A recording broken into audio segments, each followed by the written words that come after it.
All right, welcome back to the show. Today I've got my friend Reid Hamilton. He is a self-storage developer, and excited to hear a little bit more about him, get to know him a little bit better. But we are in a high-level real estate mastermind together. That's where we met, I guess, coming up on a year now. So Reid, welcome to the show. Appreciate you coming on here. John, thanks for having me, man. Excited to connect. Yeah.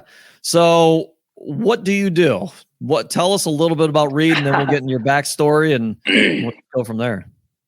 Yeah, I'd say the short little bit I always say is I buy and build self-storage facilities. Kind of I've put a governor on myself. So from West Coast to Texas, I'm looking at acquisitions and then developing primarily just kind of the Western states. I used to have a governor on myself where I'd say it had to be a direct flight or a 5-hour drive from Reno because of young kids. Otherwise, there was too much opportunity. I've expanded that now as I've got more experience and a bit of a bigger team. Yeah, so and I want to dive into all that. Absolutely. That. You're the first storage developer that we've had on the show, and obviously that's developing is a whole nother animal. So I want to dig into that. But what did you do? After school, all that. Did you go to college? What kind of kicked off your entrepreneurial career?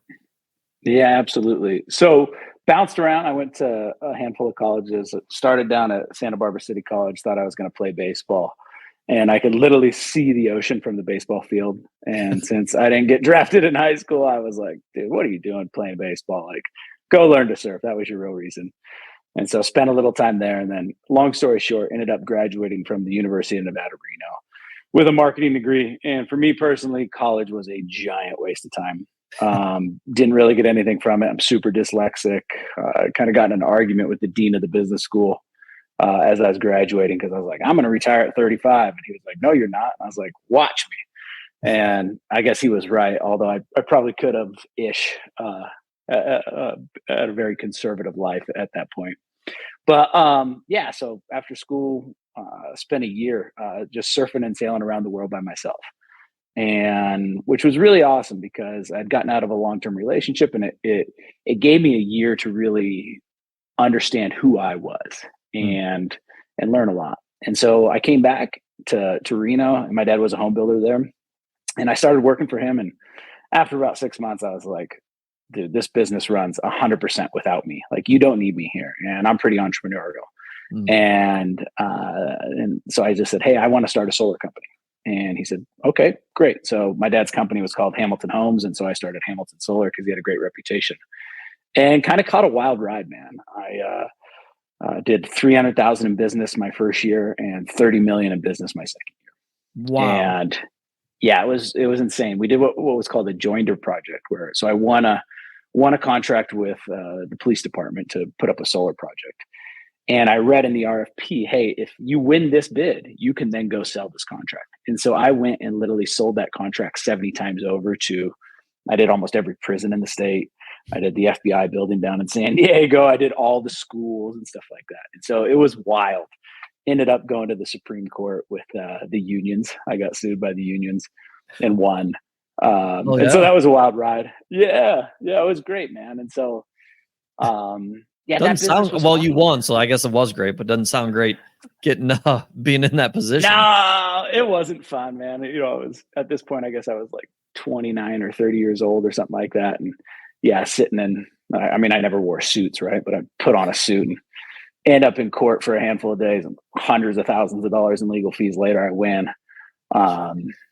Which was it was a lesson. It taught me a lot about how that works. It taught me a lot about how politics work. And I just was like, man, this is not really my gig, wasn't my thing. And so, so I ran that business for a while. Can we pause right there? Cause how did you scale that fast and that big? Well, it was that I think in life, right, there's those pivotal moments where it really changes things. Right. And that one project, and I had a business partner. I don't want to say I did this all by myself because I had a business partner who I ended up having to buy out, and my dad. And when we said, oh my God, look at this one project we won, it was $90,000, John. It was a $90,000 ground mount. And we just kind of mapped out, we're like, okay, there's X amount of school districts in the state of Nevada. There's X amount of prisons and, so many different things. we can go sell this thing over and over and over again. And it was just a unique opportunity. And it was, I considered a lot like storage. Like when I got into storage, I was like, whoa, huge opportunity. I don't know if I feel as the same now. I feel like there's just more competition. The solar was kind of the same. Like it was the right place, right time, and we capitalized, being lucky and also I think diligent. But that opportunity did not exist 18 months later. Wow. By any stretch. That's crazy. Yeah. So you guys found a niche opportunity and just went balls to the wall. Did you guys install yourself? Yeah. So we did everything but manufacture. So we engineered, we procured, and we did the construction. And my dad had an unlimited contractor's license. And so we were able to utilize that license. And like I said, if you drive in downtown San Diego, there's an FBI building. I put a whole bunch of solar on top of it. You have asked me questions about solar today, and I'm like, dude, I don't remember any of it. Almost, it was kind of like a blur. Yeah. So. Yeah. Well, you're out selling. And I come from a construction background too. How did you guys hire that many people to install that much? Well, so this was dumb question, but I'm trying to wrap my head around that. Yeah. No, it's a really good question, right? So this is, I'm thinking 2007, 2008, right? Like, this is 2008, 2009. Everybody was looking for a job. And so, because like I said, we were a home builder, man. We got obliterated. We had 3 subdivisions under construction and a shopping center. And so my dad got totally smoked. And it was just like a total blessing that like all of a sudden his development where he'd been crushing for years is getting totally ruined. And we're just like going to the moon on the solar side of things. It was a wild ride, but we were able to have the pick of the litter because nobody was working, especially in the state of Nevada. So we had really good crews. Yeah. And I don't know. That was the dynamic I learned. I was like, man, after doing that, I was like, I never want an HR department again. Like I will never personally build a big company again. It was too many personalities for me. How many employees did you have? About 75. Okay. So from there, obviously you were killing it. Year 2. From there, what happened? Yeah. It's so funny, man. So hockey sticking, and I'm a big believer in life experiences. And my wife and I really wanted to drive to South America. And so there's never a good time for anything that's really big in your life, right? And so I walked into my partner's office on a Monday and I said, hey, I'm leaving in a year for a year. And he was like, what? Like, you're walking away from this thing doing this? And I was like, yeah, because, I'm 30 years old and I want to have a family and there's no good time. And so I spent a year putting together a sabbatical program for the company. I called it the So Radical program. I was really into reading, like, Let My People Go Surf by Yvon Chouinard. And that was just kind of my mentality. And so I was like, hey, it's not just me. Other people can do this. And so, a year later, my wife and I packed up, sold everything, our house and stuff like that, and moved ourselves and our boxer into a truck camper and spent a year driving from Tahoe down to the very tip of South America and back, and just surfed and climbed and just, had an absolutely amazing year. And I think here's kind of the unique part about this, John. So I come back, my partner and I were already button heads. So as I mentioned, I bought him out, and about 6 months later, Warren Buffett bought our utility and made the type of solar I did not economically viable. And so every solar company in the state went out of business. Oh my God. And so I look at after you bought him out. Yeah, after I bought him out. It was still okay. It was still, it was still the right move. Like no ill will, but I always joke around. I said there's 3 types of ships in the world, right? There's a good ship, a bad ship, and the worst ship partnership. And you have to, it's a fine dance. It's a fine dance. And so had I not gone on that trip, or even if I did, like no matter what, that company was going out of business. That's crazy. I want to back up really quick. And it just hit me because you wanted to go away. Well, one, at an early age, you knew exactly what you want, especially graduating college. You knew that you were going to try to retire by the age of 35. When I graduated college, retirement wasn't even in, like I wasn't even thinking about it. So kudos to you. It sounds like you kind of had things together at an early age, knew where you wanted to go.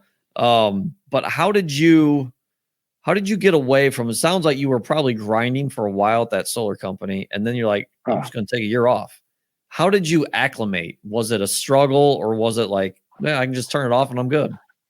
Nah, man. Like when I was away for the year, I was so ready to get back because I'm not the type of person where I can just go to the beach and relax. Like I do that Mhm. for a short amount of time. And so while I was away, it was nice to not be thinking about the day to day of business. I was thinking more of kind of the macro of what I'm going to do to that company when I get back, or Mhm. reading. At that time, I was really into Tony Robbins, reading personal development books or business books, and so it provided me the space and time to think outside of just that business and ideally try to design a future that I think I wanted. But I can tell you, man, I was so ready to like park that truck and get back to business. So how'd you get through that? And I'm asking because for me, like family vacation or family trips, 3 days is like my max, right? If we go Yeah. 4 or 5 days, I'm a train wreck and I don't know what to do. Even if I get in my like a new routine, because I'm still doing some type of work. I've realized I've got to do some type of work every day to kind of fulfill me. So how did you get through that? Well, I think you have to identify what is work, right? And is work making more money, or is work working on yourself, right? Mhm. And so I was really into yoga on that trip. I was really learning about meditation. I was just trying to grow as a human more so probably than I was as an entrepreneur. That's awesome. And also, my wife and I didn't have any kids at that time. We have 3 boys now. We came home pregnant with one of our sons, that was the goal. Yeah. But yeah, I put it this way: I'm not eager to sign up to go do another long trip like that again, just because of and this is, as you know, I split time between the mainland and Hawaii. And when I'm out in Hawaii, there's not much going on. And I call the mainland the matrix. And when I'm back here, because I'm right now I'm in California, there's 1,000 things to do. There's coffee, there's meetings, there's people I get to hang with, and I love it. But I Mm. come disconnected from my family and other Mm. things. And when I go back to Hawaii, I have to slow down. I have to look in the mirror a lot and be like, dude, are you being busy just to be busy? Or what's important to you right now? And so I think, I don't know, those times on road trips or whatever, when you have to slow down, it's uncomfortable because you kind of have to sit with these thoughts. Mm. Um, so yeah, it's It's unique. interesting. So do you think there's, I mean, I don't think there's a balance, but do you think there's a way to balance that? Or how do you not go too far one way or the other? I think it's, who you are as an individual, right? Like when I was traveling, I'd always meet people. I was like, oh man, these people are running from something, right? And Mhm. they're the folks who are running really hard one way. And then you've been around business enough. You've met the people who work 20 hours a week because they're not wanting to deal with something else. Yep.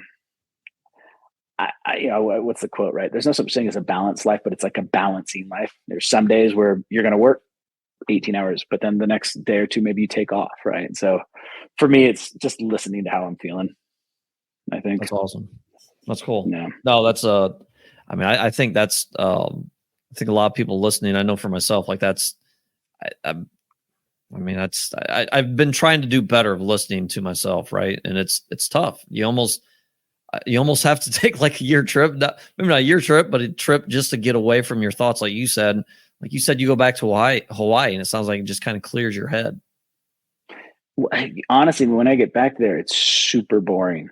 In the first couple of weeks, I'm like, what do I do with this time? And oh my God, there's no, I live in a town with 200 homes, right? So there's not much cooking. Um, yeah, I don't know. Have this thing I picked up from actually Tony Robbins, right? It's called the rocking chair test, right? And imagine you're 95 years old and you're sitting in your rocking chair and you're looking back on your life and you think about, hey man, I'm really glad I did that, or gosh dang it, I wish I didn't do that, or I should have done that. And I use that test all the time in my life. And for me, the phase that I'm at right now with a young family is like going to Hawaii for basically the school year is a huge. I'm losing a ton of money because I'm not here making deals, but I know it's a small period of my life, and it's a very very important time in my life that I never get back to be in the house with my kids while they're young. And so, I guess slightly off topic, but those are just some of the things that I try to really, really be intentional about. And, if I make more money, how is it going to change my life? I'm not a fancy guy, right? Like it's just, I only need so much dough. So, Yep. No, that's awesome stuff. No, you're basically auditing your life, right? And your productivity, work life, work life balance. And you're trying to audit that. How old are your kids? I have a 10, 7.5, and an 18-month-old. Oh, that's right. I forgot you got a young one. Yeah, you're right in the thick of it. So yeah, it's tough, man. We were even watching a movie last night, and it was the movie If, and it was about imaginary friends. And for some reason, like I find myself getting choked up. I'm like, man, so we've got a daughter's 10, and son's birthday is actually tomorrow. Not when the show airs, but it's actually tomorrow as we record this. And he's gonna be 7. And I'm just like, how many more movies are we gonna watch together like this as a family? And it's like all those things hit you. And I think it's important to go through those things, because then it's like, how important is really doing another deal, or how important is it to grow my team even more? To what is it, like you said, what is it gaining me? I don't need a fancy life. What are you getting out of it? Yeah. I think it's worth questioning it, and no right answer, right? It's just different for everybody. I remember, speaking of movies, when I first moved to Hawaii, I was watching Hook with Robin Williams when it was Peter Pan, right? And there was a scene in the movie, like 30 minutes in, where his wife grabs his phone and throws it out the window. And she said, look, there's one time in your life where your kids like you and want to hang out with you, and that's right now, And I remember, like, same thing, tearing up, being like, oh my God, that's my life in this moment. And I've reassessed how big I want to grow and how much business I want to do for at least a handful of next years, right? Like I'm still intrigued. I really want to grow my business. I want to help a lot of people make a bunch of money. But I'm saying no to things that I know are taking me away from stuff that I'll regret when I'm sitting in that chair when I'm 95. Like, well, I need an extra X amount of bucks. Yeah. Well, you're in a fortunate spot, because you've earned your way there, but you're in a great spot in life to where you can pick and choose, right? Most people cannot pick and choose. They're working 40 hours or more a week. They've got to spend time with their family after 5 or 6 p.m. and they get a couple hours there. You have, from what I understand, complete freedom, kind of do whatever you want. So that's kind of where it comes in, which is awesome. So, solar company, what you sounds like you went out of business because of Warren Buffett. Well, I was trending away from wanting to be in solar before Warren came into the picture, and just because it came all about volume, right? And same thing, I was like, dude, I'm working 80, 90-hour weeks. And it was funny, I made a bunch of money on the front end, and then I was like scraping by on the back end. Like, honestly, John, like making like 40, 50,000 bucks a year. Like it was nothing. And I knew, I was like, okay, this isn't my lifestyle. This is not what I want to do. And so what is? And I was like, okay, I think it's self-storage. And so one of the guys who was my early hires, I was like, hey man, you run the solar company. I'm going to spend a year learning about storage. And I went to every conference I could. And I don't mean to cut you off, but how did you come to that realization? Like, yep, storage is it. Well, look, how many people have we talked to, or when you tell people you're in storage, what is the first thing they say? I heard it's a cash cow. And you're like, it can be. It can be. And I talked to enough people, and funny enough, like I went to a storage conference before I started my solar company, and I was like, storage, solar, what should I do? But I was kind of a hippie at the time, and I was like, dude, I'm going to change. I'm going to, save the environment. I'm going solar. And I always laugh. It felt good. I'd hand people my business card. They're like, wow, you do solar? Like, you're a good guy. And then, X amount of years later, I hand them my card, and they're like, oh, you're a real estate developer. Okay. And so I knew it was a business that could provide me the lifestyle. That's what I was looking for. Gotcha. More than anything else. So I just hammered, went to every conference I could. If somebody would take lunch with me, I remember calling guys, be like, who are in Colorado, I'd be like, hey, you free for lunch tomorrow? They're like, yeah. You in Colorado? I'd be like, 100%, dude, let's connect. Book lunch, buy a plane ticket right away, fly out that night and go sit with them. And just, like I said, I hated school because I don't learn that way. I learned from interactions and from people. And so I've always tried to find mentors who can save me 20 or 30 years. That's been my biggest ticket to life, is like, how, how do I learn from all the mistakes you've made and gain your knowledge? And ideally, like for me, how do I provide them the most value so it's a win-win? Dude, that's so powerful. I mean, it's probably simple to you, but not many people do it. I think a lot of people are afraid to ask questions and reach out to other people who are further down the path, right? And you just said it. You want to save 20, 30 years by others' mistakes. Dude, that's so powerful, and that's why you are where you are. You know, my dad always told me, if you ask somebody a 10-cent question and if you shut up, they'll give you a $2 answer. People love to talk about themselves. Yep. Right. And so there's these guys who have so much knowledge of people, right? And ask them good questions and then listen. Yep. Absolutely. So your first storage deal, how did that come about? Developing or existing? Yeah. It was development. Once I get into things, I kind of go full bore. And so I came from that development background. So that seemed like the easiest approach. And this would have been about 2014. Excuse me. And so I went and found a deal in Northern California, spent about a year getting it entitled. And once it got entitled, it hit the papers that said, hey, this deal is now entitled. And I started getting phone calls.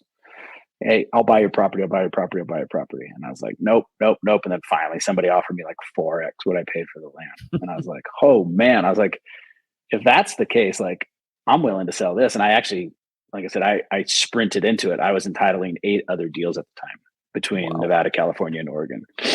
Yeah. And so I said, okay, well, if somebody's willing to pay me this much for one property, I wonder if I can get a portfolio, like a better deal for all of them. And so I listed all 8 deals that I was trying to get entitled, and they were in different phases. Some were almost there and some were a year out.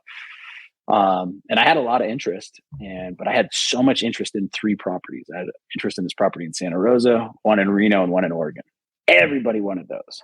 And like I said, I still didn't really know what I was doing, but I was like, if everybody wants those properties, I'm going to keep those and sell the rest.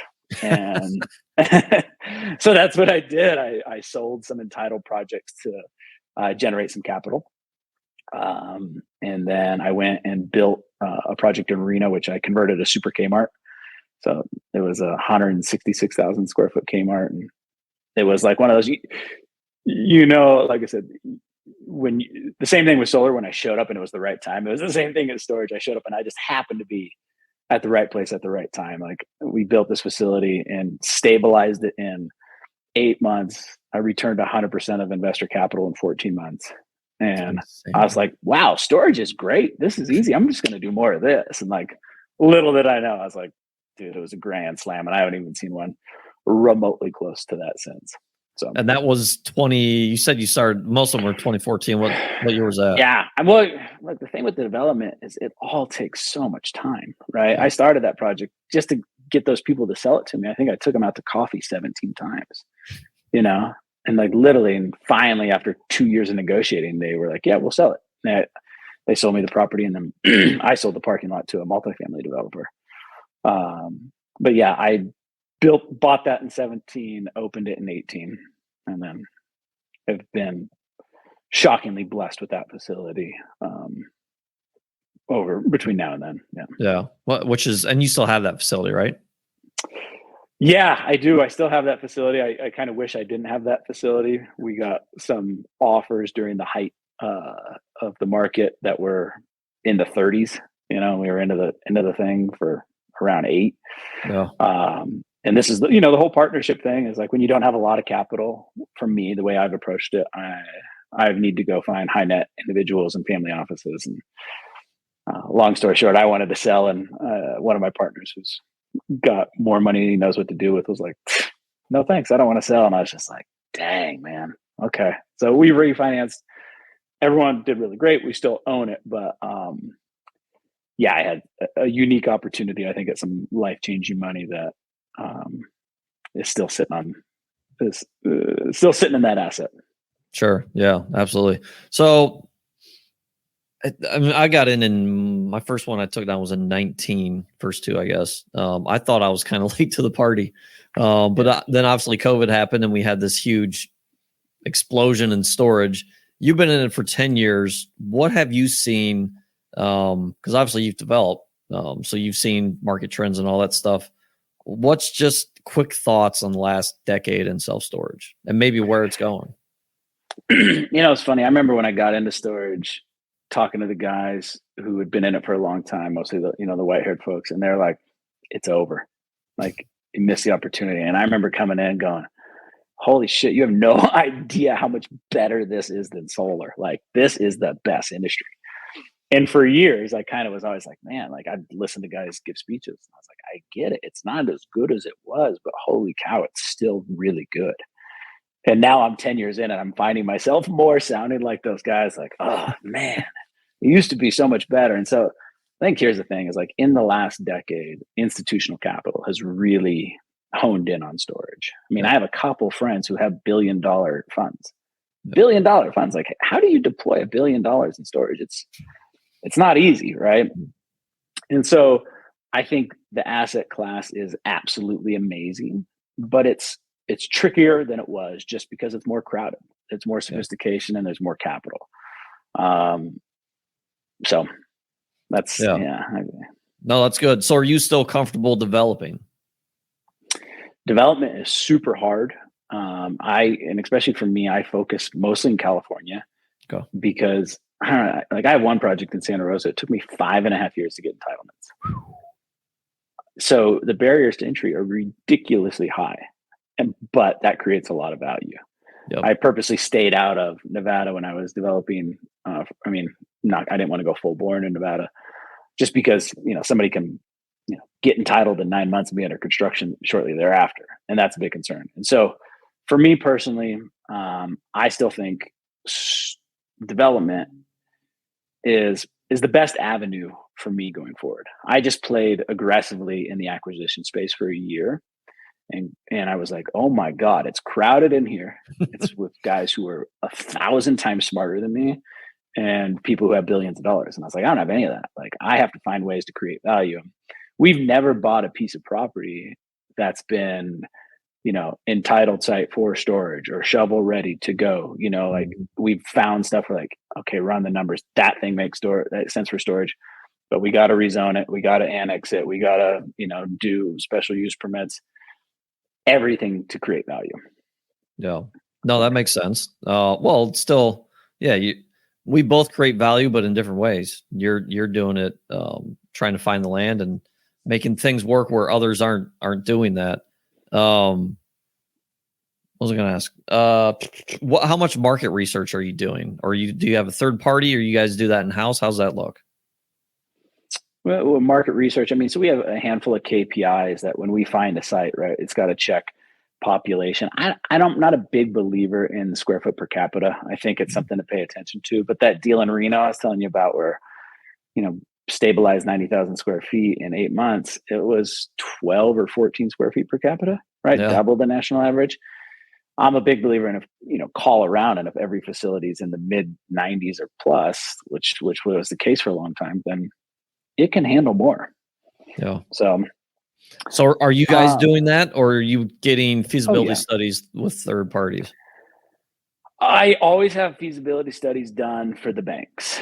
I would never do a deal based on a feasibility study, just because I feel, they're required. I like them. But you get an 80-page report and about 2 pages of it is original to your site.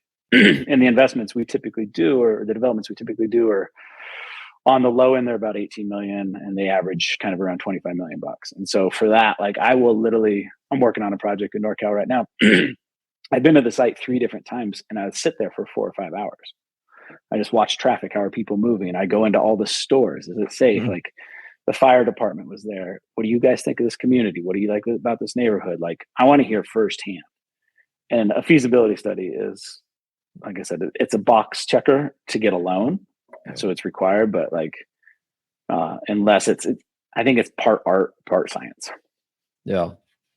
That's interesting. Yeah, no, I don't disagree. I've never developed, but that's what's scared me away. Is it's kind of what you just said. It's part art and part science. For me, it's like, can I find a facility that's at least 90% occupied? How can I really screw that up? Right? People are already renting there. Developing's a whole nother thing. You're doing Class A, like 3-story climate control, correct? Yeah, that's kind of our average size facility is going to be about 120,000 foot gross. We try to come as close to main and main as possible, but sometimes we don't have that. But yeah, high population, big fancy shiny buildings, and those are great. And if you build them at the right time, they're very attractive to lots of different types of capital. Yep. But they're big swings, and so as I've had some successes in the past, I'm reassessing because it's like, man, one screw up is going to knock down 3 good ones. And so I try to be really careful with that and just be sure that the guys that I partner with we have patient money. Like, we're not trying to, like, everything doesn't have to go right and we need to hit our year 3 numbers, because if that's the case, then it's too risky for me. Like, no thanks. Like, let's look at this as a long-term hold. And then if somebody offers you a crazy dollar, opportunistically, maybe you take a walk.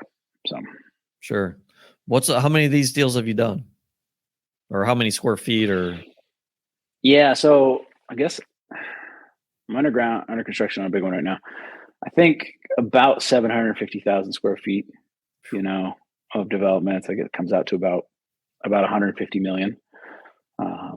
So I have one under construction right now. I'll break ground in September on one in SoCal, and then I put one into contract last week, and I'm looking at another. And so for me, if I can build somewhere between 2 to 4 of these a year, we can do it with a team of 4 people. That's crazy. Small. Yeah. So it's strategic partnerships. Well, what's that? I said we are able to do it with strategic partnerships, like great capital partners, high net worth and family offices who have long-term time horizons, and then finding good contractors. Yep. And I've definitely found some bad ones along the way. Right. So are you, how involved are you with the building process? By the time construction starts, I'm usually tired of the deal because I've been working on getting it entitled, raising the money. Like I said, each equity check that we need on this is somewhere between $6 to $8 million. And so I spent a lot of time doing that. And then when it comes to the actual construction piece, I joke around. I have a unlimited contractor's license, and I'm like, which one's the hammer? Which one's the screwdriver? Like, I remember when at a young age, I heard the further you can get away from the tool belt, the more money you make. Right. And so I have a guy in-house who runs that process, and I'm on every bi-weekly call and got video cameras of the projects, but I try not to get too involved in the actual, like, nuts and bolts of the construction piece at all, because I don't have a clue what I'm talking about. Yeah. Well, that's probably a lot less stressful too. Yeah. I mean, the kind of the rewarding part, I was walking a project last week, is you don't think about these things, but when I was out walking, I was like, man, there's 75 guys working on this project today. And I was like, that's really cool. I mean, I don't know what any of them are doing, really. I mean, I know the basics of it. Right. So you just kind of have to know the steps, and then you don't have to know every step, but just know who to call to handle the next step. Sure. So how did your team look from that first deal to now, and how's it evolved? It's the same, actually. So when I decided to shut down the solar company, I said, all right, we're going into storage. And I took 2 people out of at that time, I think we were down to 45 or 50 people. I had to lay off everybody else. And it was my first hire and my third hire of the solar company. And it was a designer, and the gentleman who ended up he was like the PM. And now he is, I would say, kind of the COO of our company. He runs 95% of the day-to-day operations. And then I have an in-house designer, and she just celebrated her 15 years of working with me. I think that's right. Yeah, something like that. And and so what's cool was when we see a site, I can have Christina within a matter of hours, like, do a full schematic and be like, okay, we can fit about this much. And then we have a formula of like, okay, it's either going to pencil or it's not, pretty quickly. So that's cool. So you've got you're very lean. Yeah, I think I told you I was pretty scared off by having a big company big for me. Right. I was like, I don't want an HR department. We're super like inappropriate, joking all the time. And so like, I think it's a unique company dynamic.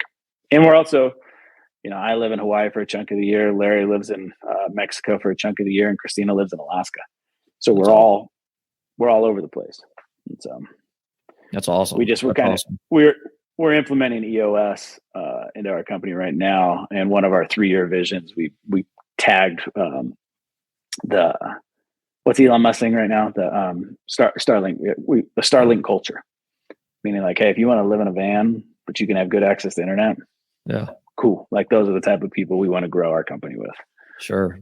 Well, it seems like more companies are kind of going that route, right? Especially, I mean, COVID kind of kicked that off, but I mean, I've got buddies that work for big corporations that still have not gone back to work. They're still at home. Yeah. It'll be intriguing to see how many of that come back to the office. Yeah. What's your take on, I mean, it sounds like your team's probably productive no matter where they are. But what's, do you think that's smart for business in the long run? I think it depends on the business. Look, there's, in my opinion, nothing replaces face-to-face without a shadow of a doubt. But back to the kind of the way we started this conversation, it's like, if your goal is to maximize profit, you got to be in the same building. Yeah. But our company, the way we're structured and the life that we want to live, we want to do really well. We want to do incredibly well for our investors. But we don't need to be face to face.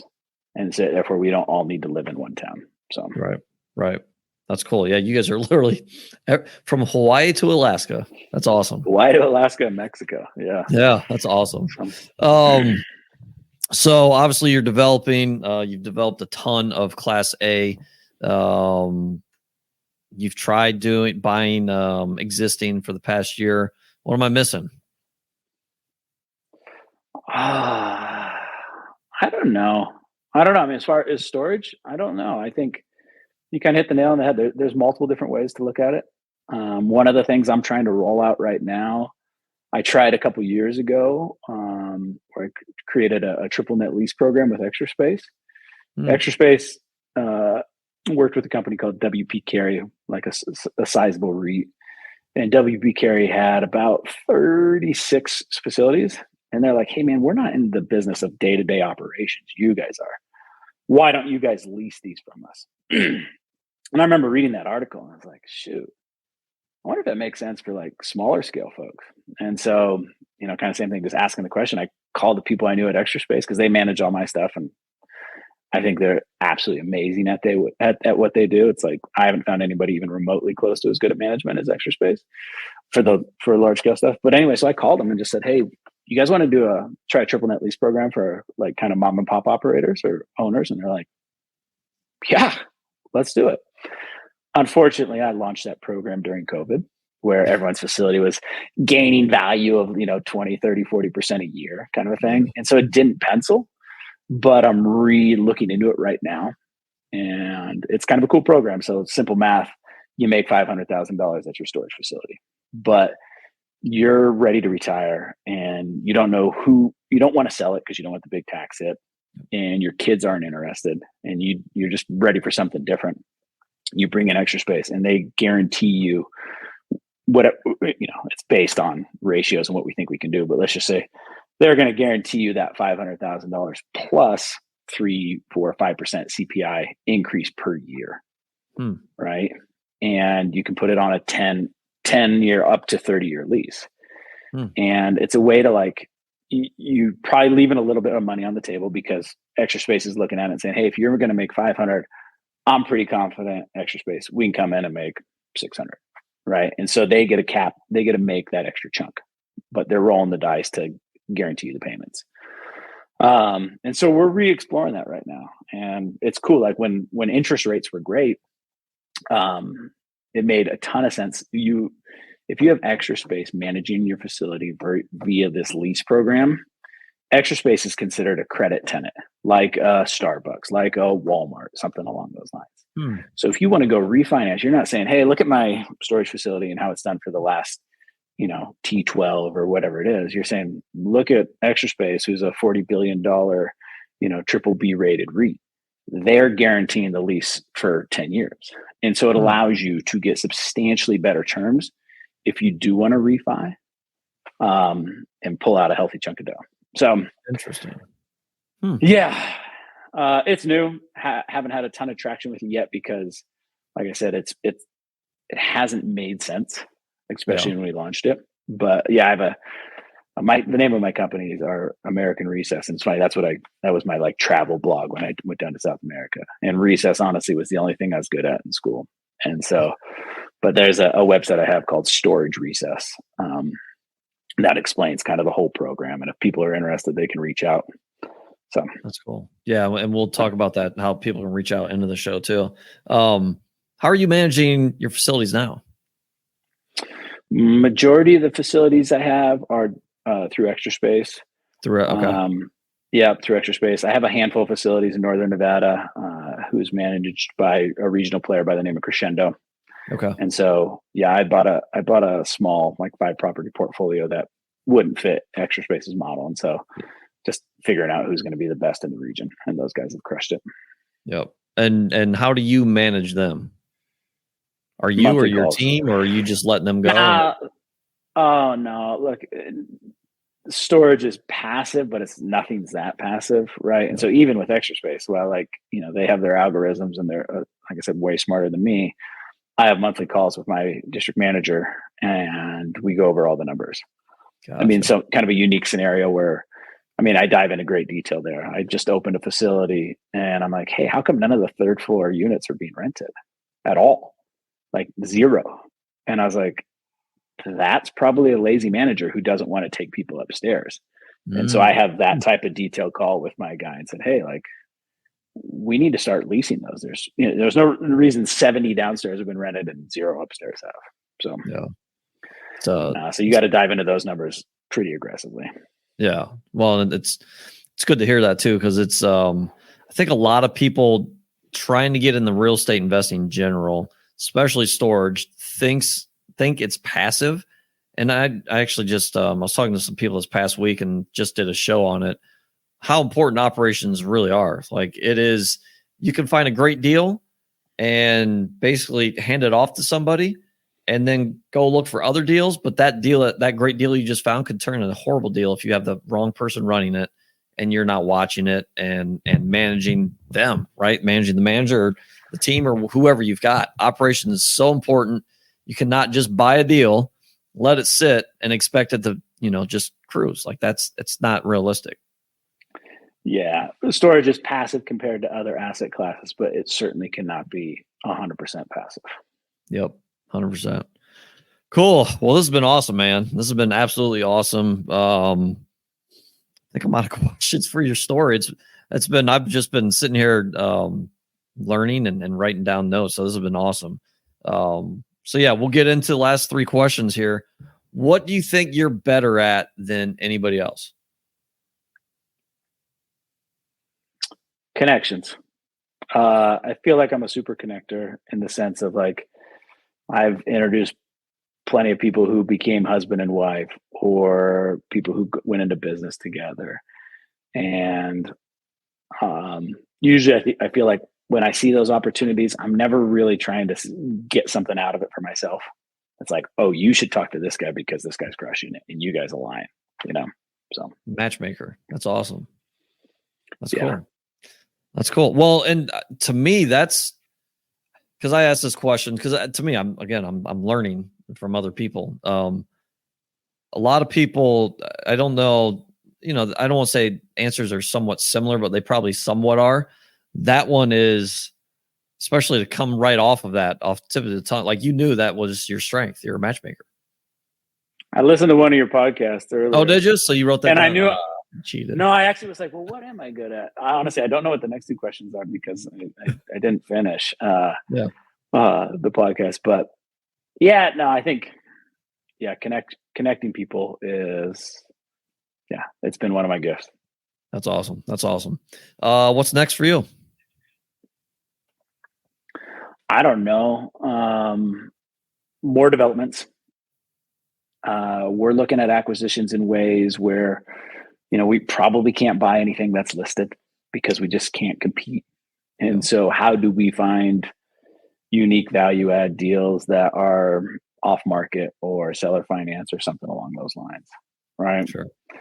And I think that's just kind of staying the course there. So, yeah. Yeah. It's awesome.